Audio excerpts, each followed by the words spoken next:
Hey guys, welcome back to the channel.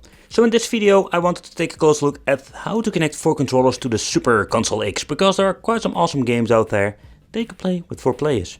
But how are we going to set it up? That is what we're going to talk about today. Consider subscribing, hit the bell, become one of the Wicked family, and let's go on with the show and let's talk about how to do this, because it's no magic. Alright guys, so if you're having a Super Console X or you have a similar product, the thing is with this mini box we're only having 2 USB connections, so the next thing that we're going to need is an USB hub. So in this video I want to take a close look at the USB 3.0 hub that I'm having here, that I got from a Chinese seller back today for a Pandora's box, because they are selling it and with different boxes.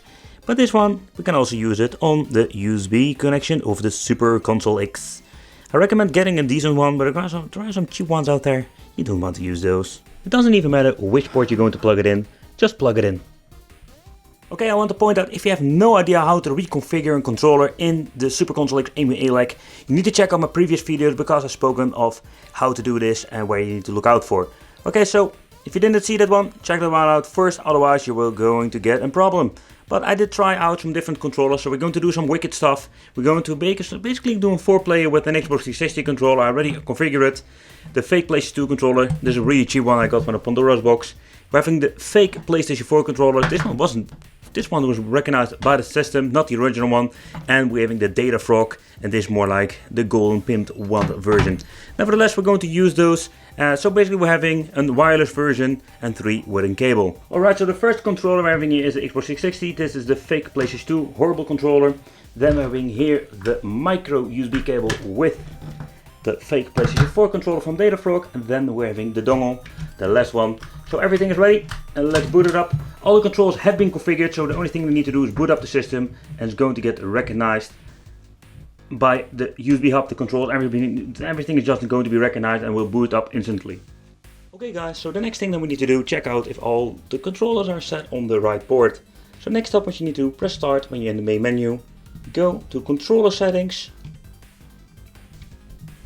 go to control settings, Wicked, yep, press the right button.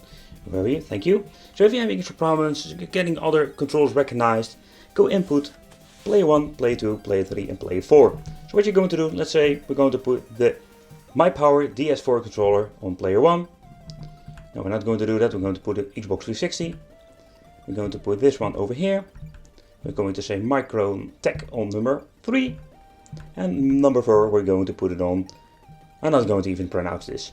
So basically what you're doing with this is you're going to say which controller goes where. We're having now 4 players that we can move around and everything works like a jumper. If you're having any problems with this, what you can do, pressing both joysticks on player 1, there's always with me the question which controller.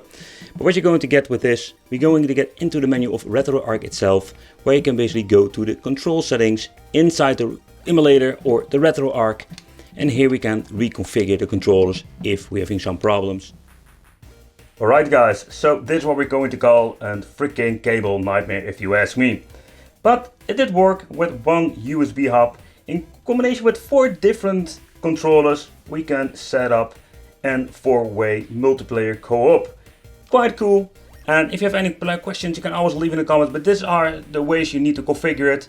If you don't know actually how to configure a controller, don't forget to check out my other video where I just shown you where and how you need to do it. But I thank you for watching, consider subscribing, I hope this video helped out, and I will see you in the next video.